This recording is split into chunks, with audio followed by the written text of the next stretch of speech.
Yan, magandang gabi sa inyong lahat. Narito na naman po ang pinag-uusapan ng ating balita ng walang kwenta. Hindi umano na isang bagyo na pumasok sa Pilipinas daw ay wala na raw.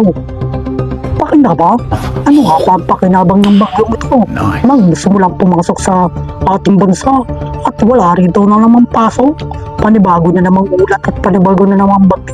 Mga kababayan, mga kapamilya, mga kapuso, at magandang gabi. Ang pag-uusapan nating balita ay walang kwenta. Kaya lahat po tayo ay makinig ng walang kwenta. Yan ang patutukan ni Gasgas Abelgas. At kami po ay magpapalit sa panibago na namang oras, panibagong gabi. Magandang gabi, bayan. Yan, magandang gabi at kami ay nagbabalik na naman sa panibagong balita. At itong balitang itong walang kwenta ay panibagong balita na naman pumasok sa ating oras nito. At itong balitang ito ay namataan lang kailanman. Isa daw simenteryo na sunog at lahat ay namatay. Kaya ngayong gabi ay nalipula ang lahat ng sunog. Kaya sino pa kayang natitirang buhay sa mga oras nito?